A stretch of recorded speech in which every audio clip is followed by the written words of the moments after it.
Want to talk about Salem's Lot? Yeah. I feel like we can't do Salem's Lot justice because we fast forward it through like the whole damn movie. We can say that in the thing.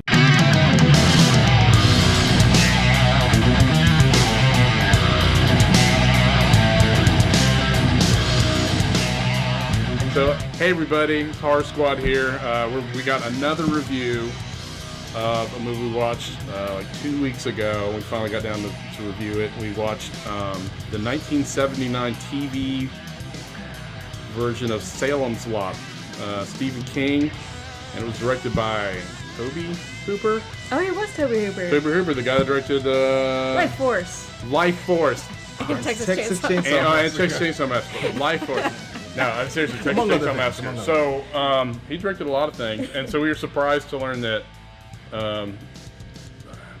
cool director got to direct this, like, made for TV. Yeah. And for those of you who weren't alive in the 70s, maybe early 80s, things that were made for TV weren't usually very good. So, just, you have to remember that if you watch this. A bunch of people will remember this from their youth. And it was scary because you were young, you saw it on TV. So we were trying to work through a lot of the key 1970s horror films. And we were looking at lists on the internet and seeing what we haven't seen. And so this movie's listed, made for TV movie, was listed in the top 1970s horror films. So we said, okay, let's go ahead and watch The Vampires. It's cool. Let's watch it. Stephen King. Yeah, one of the top influential films. Mm-hmm. Yep. So we got Salem's Lot, and it turned out. So I had a friend gave me a DVD copy of Salem's Lot, and I hadn't actually watched it. And about 40 minutes into our viewing, and seeing no vampires, I decided to take a look at the back of the box and check to see what the runtime was on it. Mm-hmm. It's 3 hours and 4 minutes long. It turns out it's the original. So it turns out we actually had the entire 2-night part. So they have a part where they edited it down to a movie length, and that's not the one we had. We had the full, almost 4 hours of the full made for TV, marathon, and we only had a couple hours to. We just don't want to sit down and watch the whole thing. We had a limited time. We had a few drinks and a lot to eat, and we. Yeah. So we watched. Most of it. Did a little bit of fast forward there. We fast forwarded through parts. We're not gonna lie, and I honestly don't think it mattered. Well, yeah, it wouldn't matter at all. Because all the others, like TV movie adaptations of Stephen King books, they get all into the subplots of characters that honestly in this movie some of the subplots were kind of interesting, but overall don't really. They were actually unnecessary matter. to the movie. Yeah, it didn't matter. It's because there was that fun little subplot with the guy that was the wife that was cheating on her trucker husband, which was the highlight of the film. Okay, wait. Before we jump to the highlight, who wants to do the synopsis? The breakdown of what we saw. Rainey. All right. So Salem's Lot is a town in Maine. Where does Stephen King? It has to be Maine. It has to be because it's Stephen King. That's his place to. I'm assuming. So this is kind of what I gathered. So there's this town, Salem's Lot, and Hutch from Starsky and Hutch shows up in town because he's a writer. David Soul. He's a writer, and he lived there as a kid, and was. Spooky things happen. And he was like, oh, no, I gotta leave. And he decided he's gonna write a book and come back because it's a Stephen King adaptation. So it's a writer, he's gonna come back to his hometown and write a book. And he sees, so in town, there's a new, was it antiques kind of business? Yeah. They sometimes sell taxidermy. It was at a thrift store kind of thing that shows up in this old spooky house. And there's a Needful Things motherfucker that's in there. It's right. It was just Needful Things before Needful Things. It's like, I need things to restore or something. But he never opened it. No. So it's this old kind of dapper. He's English. It's like this English dude. James Mason. And he shows up and the town's okay with it, but not. They're like, that's kind of weird. And Hutch keeps like spying on him. Like he kind of drives up into this guy's driveway. Because James Mason lives in the big spooky house. Is that where he used to live, or it's just a big spooky house? There's just a big spooky house. We probably Might have fast forward through that little subplot. The plot. Big spooky house. Creepy antique dude lives in it.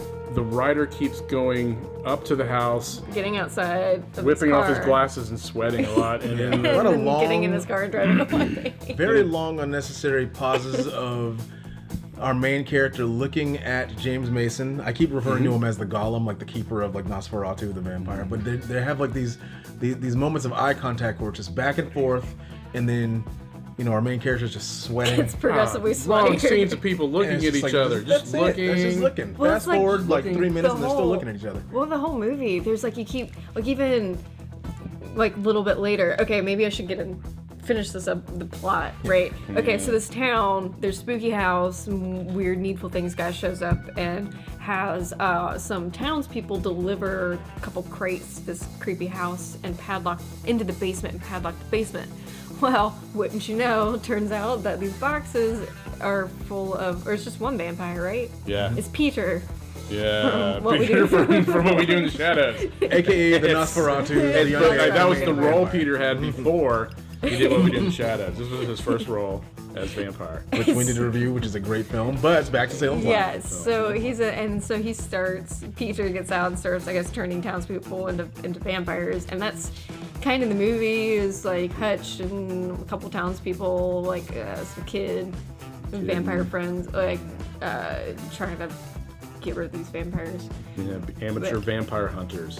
Yeah, because the movie starts out with like a cold open of them like in a church, and it's like a medium shot. It's like a shot from like here up of them just being like, oh, something's going on. It happens. They pull out a vial and it glows blue. Oh, and he says they found us. They found us. Because in that little church, and they're filling up their vials with holy water, and then like the vial, one of the main. Yeah, vials cold starts open, glowing. weird about like you don't know what's going on, so then you have to sit through the rest of the 4-hour staring and subplots to find out that they became vampires. Because the vampire thing didn't really come in until when I 500 hours. When I checked the back of the box, I was like, wait, So long. how long is this movie? And I think that was one of the most, honestly, even though it has nothing to do with like the story, that was the one of the most enjoyable things about watching this film as a crew, as a group, was the fact that we're really getting into it and we're kind of looking at not only the story but also the technical aspects of the film and how it was shot. And then we started noticing we're not really getting anywhere right now. Like, like where's it's been the like story a going? It's Really been damn near watching a long 45 time and minutes. nothing's happened yet. What happened? Because they introduce all these subplots with some of the characters in the town that don't matter. Like there's this woman who's sleeping around with Fred Willard. Yeah, the real estate agent. He's a real estate agent. And she's his secretary. Her And snazzy dresser. And she's got a husband who sits at home and is like, bring me a beer. Yeah, And he's he like a suspects her of cheating chubby, grumpy guy who drives a truck, He was Yeah, more he than doesn't chubby. right? He Yeah. was plump and juicy. I don't know what he does. I think he had a truck because originally he was supposed to deliver vampire box. He did do that. They weren't. Well, we didn't. We never. We might have fast forwarded. Yeah. Had this beautiful wife though. But the wife was hot. For Fred Willard, beautiful, like feathered hair, like gorgeous. Obviously, Fred Willard and the wife, the subject, were having an affair. Yeah. And then So obvious that plump husband knew, he was suspected, and so you had a whole subplot of him. Yeah, he like shows up outside their house, like when she invites him over, and hides behind a tree. Except the tree's really small. it's just nothing but Yeah. just a cut in a beer bottle, just over just looking, just like. Like, Yeah, you can clearly see him behind this. So the husband, you have a whole subplot of the husband stalking Fred Willard, the real estate agent, and the wife to see if they're having an affair. And he finds out that they have an affair. Yeah, and that's really one of the highlights of the film was Yes. the wife's little velour romper thing she was wearing. It's pretty. And then Fred Willard's like shiny red boxers. Oh which- yeah, he's really shiny. That's Like some of the silk stuff I remember boxers. most about the film. He had these shiny silk boxers. Yeah, there's super shiny silk, and also that was the highlight of the film. One of the other highlights, I guess. But the highlight that didn't matter. All right, Didn't matter, it was babe. so tense, but it went nowhere. Right. The setup was basically for Fred Willard to get killed.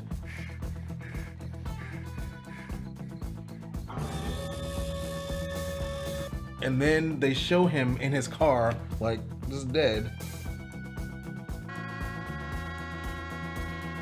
Yeah. Yeah, And 'cause he then runs we away. start moving into That's when also you have vampire Vampire attack. action. Yeah, because that was the whole. I mean, that subplot was actually pretty fun when the trucker husband shows up with a shotgun and starts threatening and like making him like get on his knees, Fred Willard get on his knees and like put the shotgun up to his head. One loaded. I like Yeah. those silky boxes you're wearing. And yeah, it was like kind of like creepy and a little too. It kind of reminded me a little bit of like Twin Peaks with like Shelley sleeping around with. You guys don't watch Twin Peaks, did you? Like she had a trucker husband and was sleeping around with somebody else in town. Don't cheat on your trucker husband. Yeah. I always know. Anyway. It was totally, but it wasn't needed for the movie. No, it didn't. wasn't. The only reason they did it was like Fred Willard's the guy that sold Creepy House to Needful Things creepy old British guy. Yeah, And then Fred Willard gets eaten. I mean, other than that, if you'd removed them, the trucker husband transports the crate. well, he had to hire. Remember, because the trucker husband wanted to stalk the wife, so he hired 2 idiot rednecks to do it for him. Oh, that's right. Remember the cemetery guy and. Yep. We fast forward through some of that. And then the other guy that was mad because his girlfriend was sleeping with David Soul. Right. There's a lot of sleeping around in this town. Yeah, there's a lake apparently that the main character, Hutch, David Soul, meets this young lady who's an artist and reads books. Oh yeah, he like something. just walks up to her. He was because he's a writer, and she had like one of his books, like Oh, on a that's right, picnic she had blanket one, next yeah. to the ring, and he just walks up to her and sits down and is like, "Say you like that book." Mm-hmm. There's no way to leave a book.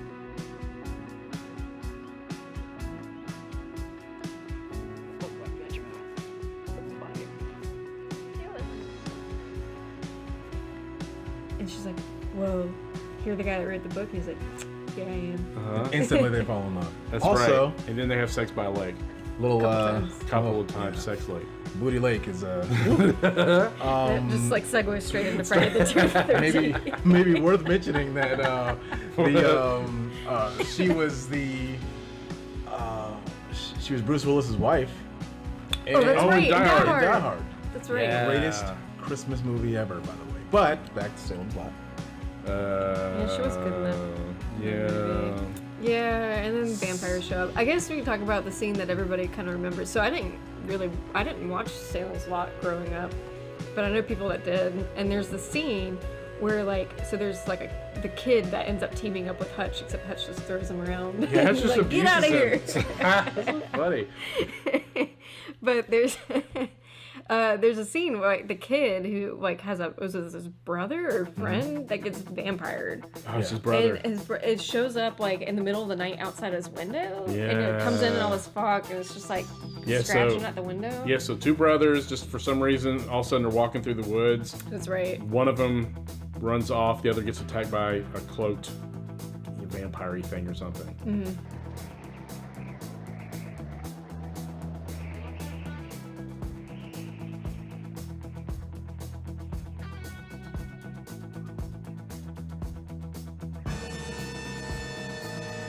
So then later, the missing brother, he finds dead or whatever, starts floating outside his brother's window. And It's he does pretty it with this, it's creepy, but he's also on wire, so he floats around. He's like, hey, let me in. Yeah, he and it's scratches very the window. much wire time. Over at It's kind of a little goofy. they he use can't a close bit his of mouth. Yeah. Like- It's a big vampire teeth. The eyes were the best of The vampires look cool. Yeah, I they liked the had vampires in these a lot. They had Yeah. great eyes. I They're- thought they were they're creepy. creepy. Yeah, I thought Yeah. they were really creepy. except for Peter. Yeah, the Peter's a Peter. classic. He's Peter. It's 2 little front teeth. He's Yeah. Peter's the Yeah. Nosferatu, but Yeah, but the makeup in that was cool because the way they had the scene lit. Mm-hmm. It's it was really gaunt. You just see kind of teeth, mouth, and then eyes. Yeah. But I thought I read somewhere that it wasn't all wire work. That they had them on a crane or a gimbal up they to put the him window. up to the window. Yeah. Because he was going. Well, he looked floaty. Yeah, he did look floaty. It was cool. I don't know. It seemed a little. Yeah, the vampire wasn't good at flying, so he had to sort of Kinda hover. to maintain a position. He's constantly like, ooh. Ooh. But in that scene too, so this is something that happened early, all over the movie. Is they keep having these really long scenes where they cut back and forth, like with Hutch standing outside the guy's house and being all sweaty and then having a stare off, and it just lasts such a long time. And they do that with this scene too, where it's you think it's building up tension, but it's not really tense. They just keep cutting back and forth between like kid kind of being scared, vampire kid outside the window, kid being scared, maybe getting out of bed, vampire kid at the window, and it keeps going. It's kind of slow. And yeah, it's like the pacing's. It's like they needed to fill a certain amount of time on like the network. Yeah, it was like it they needs had to fill this time slot. Between commercials or something. It was, And It took too long. the guy, one of when the kid who was turned into a vampire, when one of them ran off and the other one was attacked by a cloaked figure, when they had his funeral, and then they're burying him. You know, they've got him like and then I forgot. I've seen him in a few other things. The older guy who was putting the dirt, The grave digger. the grave digger. Yeah. He was like putting the dirt in, and then he just threw the shovel down and was just staring in the hole. Then it was a camera from the hole, you know, from that point of view, looking up at him. It was just back and forth, and it felt like forever. It was like 10 minutes It of wasn't just very- him so staring much in the staring. grave, and then Yeah. he finally Just got full of into people the grave, staring at stuff. and then attacked by the kid. I don't know. It was a lot of Yeah. staring. And that scene, that whole scene could have just been cut down, really quick. you know, to like a Yeah. good, like maybe like 30 seconds. Oh my god, so much staring. Yeah, so it's kind of like a drawback. I think Yeah. the film was Then we like, it's just fast like, get on forward. with it. Yeah, and then there was the whole reveal of Peter. Yeah. Right? Peter got out and started eating people, Passion and he could do a serious head It bash. was like awesome but comedic at the same time. He like Yeah. killed one of the main characters, the main kid character's parents, just like clunk, just did a coconut crusher on both their heads.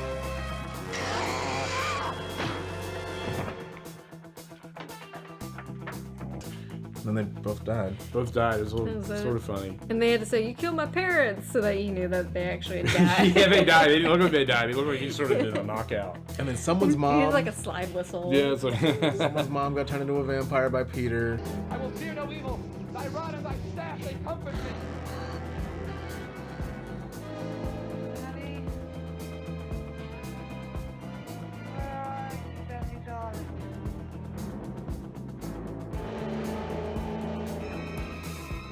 And they had to yeah, do the we- popsicle stick cross. oh yeah, and David Oh, Soul. yeah. You could make an effective cross out of just taping popsicle sticks together, Yep. which In the infirmary. And you can put them right in the middle of one another to make you a can plus really sign just make a rather big than plus, and you can plus a vampire's head and it goes on fire.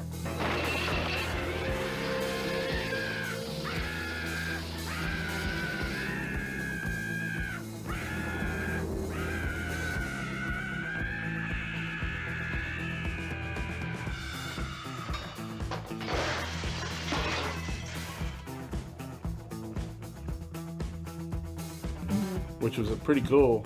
I mean, it's easy to do. So Yeah. You don't have to Constantine it. Yeah, Just household up. like- You don't have to melt the gold cross down in the Yeah, just hot glue some popsicle sticks together. duct tape. but the main vampire was great. Yeah. I mean, sometimes his makeup didn't go all the way up his sleeve. Yeah, you could tell that When his he hands goes are. roar, you could see like makeup stops, and then there'd be some skin. I was Like, reading oh, that they were having a lot of trouble with the makeup on, Yeah. on coming off. yeah, like coming off or not sitting on his face right. Or I don't know what they used for the makeup. It was a very desaturated. It was like a desaturated, you know, that pale blue. Yeah, it was Yeah. blue. And it was like that complementary of like the blue with the yellow eyes. Yeah, he's very Nosferatu. He's got the two little front rat teeth, Yeah. and if you look, he really can't open his mouth wide enough to use his teeth. I don't know. He's like, I think the teeth come down really far. Yeah. But he was creepy. His Yeah. eyes glowed, Yeah. and then And kind of staked him in the heart at the end of the movie. yeah, and and that was then it. they went to the house. Turned out the Mason guy, is it James Mason, Dave Mason? He was super strong. Remember, he Yeah. picks up the guy, and sticks him on that's a bunch right. of antlers. That was kind Right. of fun. Yeah. Yeah, it was Yeah. unexpected. And it kind of, it wasn't, I can't say really a throwback because this movie was done before that, but it reminded me of, you know, the Gollum vampire, like the watcher, like the person who overwatches everything the vampire does. Yeah, Like a I- vampire slave from, Yeah, Fright Night. I think Fright a lot of the Yeah. stuff in this was used in other vampire films subsequently. So there's a staircase scene. where the vampire's caretaker Mason comes down and gets shot 5 times, which is repeated in Fright Night. A bunch of these, like, I guess, tropes or something. So maybe this film is very influential in some ways for modern vampire movies. It's just really long and slow. And I actually wanted to see more of that. I understand that these people, like, maybe in this universe, no one knew what a vampire was. And I actually like films like that where, like, vampires or, like, werewolves or, like, whatever kind of creature that's being presented in the film doesn't actually exist in this universe in their minds, like in other, you know, like either comics, you know, other pieces of like culture, comics, video games, movies, and whatnot. So they don't know what's going on. So I wanted to see more tropes, like what could kill a vampire, what a vampire, like, you know, the whole like vampires can't go over running water kind of thing. I wanted to see more of that, but I do understand that like maybe not all the people knew, like. Well, that's like what was it? That was the reason that the kid survived, was because he watched a bunch of horror movies, like all the old like Universal monster movies. So he knew about making mistakes. Like, he's like, make a mistake, and I can't let a vampire in. And you know, 1970s, made for TV, they could only do so much. It still had some creepy aspects, and it still had some decent vampire stuff. I recommend seeing the shorter version that we didn't have. Or fast forwarding through a lot of. Or just having a lot of time on your hands, time and patience to sit down and watch. You got the patience, you got the time. Go ahead and just sit through it. If not, it's not a good date movie. Get the edited version. It's really long. Especially for like, you know, because what we're doing is we're going back and watching the films that have influenced modern films. And not when I say modern, I don't mean like specifically today. The films leading up to today. Yeah, just seeing the history. Yeah, I guess that has place. But so what was your guys' summation of our viewing? Brian? All right, so my overall summation, I mean, I you know, it really ended up getting into that kind of comedic area. I do like horror comedies, but this one wasn't presented as a horror comedy, and there were some things, maybe because of like when it came out, you know, and like the overall direction, it started to get a little goofy, and I don't know, that took me out of it. The long pauses, the weird, awkward, you know, lengthy scenes where you're just like, all right, guys, let's get on with the story.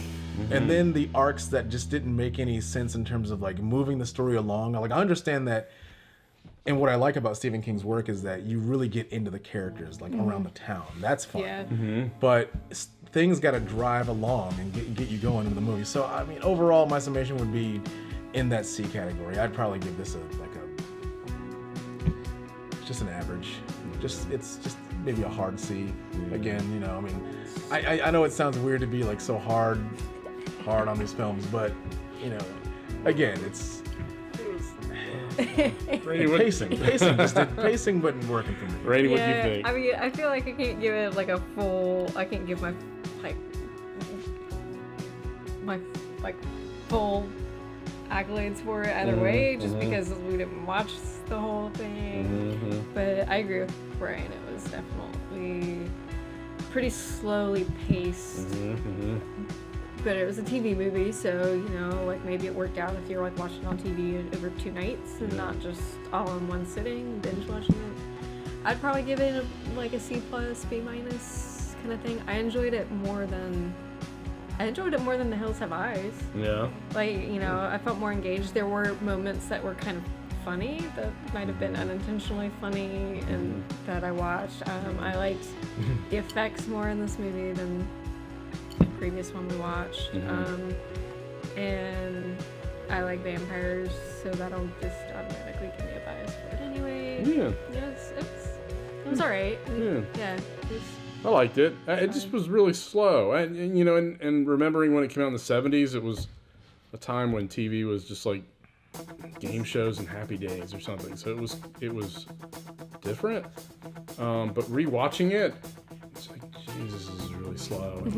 And the subplots, I don't know why they picked some of them. And the vampires look great. The arc of the guy becoming a vampire hunter, you know, the novelist becoming, and the kid learning how to help him to fight vampires. But you know, I don't know. It just was slow and kind of like a C+. watch it. A lot of people really love it, and they were annoyed that we didn't like it more. I just found it very average. Just like, just so much staring. Yeah, keep in mind, folks, when we say slow, that a film is slow, we appreciate a slow burn horror film. But we mean slow as in this is going nowhere slow. Like long, drawn out, dramatic pauses, but not even dramatic, just long pauses for no reason. The scenes took longer than they felt like they needed. Right. Like much past the point, like enough to where, you're sitting there watching it and you're like, this scene's still going on? Like, but I honestly felt more like, rather than artistic, like choices, it felt almost like they needed to fill time slots into the, like it wasn't long enough in the script, so they just like extended the scenes. Added more unnecessary dialogue. Yeah, or just no dialogue at all, and just kept extending the scenes. Yeah, it's weird. Like honestly, like the highlight for me of the film was the long drawn out subplot of the cheating wife with the like velour purple romper on. Yeah, Just like that romper. That was the Like the romper part. was great. I mean, why didn't they make her one of the main characters? Because it was focused on her and Fred Willard cheating for so long, and it's weird because it's a vampire movie, and that barely had anything to do with the vampire. And nothing to do with It had vampire. nothing- yeah. Except for And when her and the husband ended up just leaving town in a pickup truck with a mattress in the back of the truck. like Fred Willard turned around, and all of a sudden we saw vampire hand slice, and then later on we cut to Fred Willard dead in his sedan. And then the lady left. That's it. But that was like the most interesting, intense part for me. It's a good kind of like comparison. It's not really a comparison, but if you kind of like think about this movie and think about, so like from Salem's Lot might have been like your generation growing up watching on TV. Stephen King's It was more like my generation growing up on TV. So like I remember watching that kind of as a kid, and it like watching the whole damn thing and being like, oh man, that was creepy, and I remember it being like really good and scary. And then I went back and watched it as an adult, and I was just like, this thing's too long, and they were just like kind of cheesy. And that's kind of how I kind of figured Salem's Lot. Part of it must be now with Netflix and HBO series, we're used to a higher quality serial. Yeah. Like from HBO, like the Game of Thrones, or you watch even stuff on TV now, like The Strain or something. The production quality's higher. Yeah. And they're more into the pacing of each episode into the tires. Maybe it's just like that was one of the earlier versions of this. So I don't know, but you guys should watch it. Yeah, I'd recommend. The vampires are cool. Yeah, I mean it's not horrible. It's just a little slow. Yeah, like at least the full 4 hours. Go in knowing that you're going to dedicate at least 3 hours into watching this movie. So. Yeah. Any final words? Like you two would recommend it. I honestly I gave it an average grade, and I'm sorry, I really wouldn't recommend this movie. I'm sorry. I would actually recommend The Hills Have Eyes original over I want to this watch the one. K people. But yeah, and even that one I still gave the same grade to. But this one, I think I wouldn't really recommend this one. Well, there you have it. That's 3 Honest Opinions. Thank you guys for watching. Please like, subscribe. Please wait for our next review. We're watching some more crazy films and just giving you our honest breakdown opinion of stuff we're watching. And you'll Behind the hate red curtain. us. And you'll hate us. You'll hate us for it.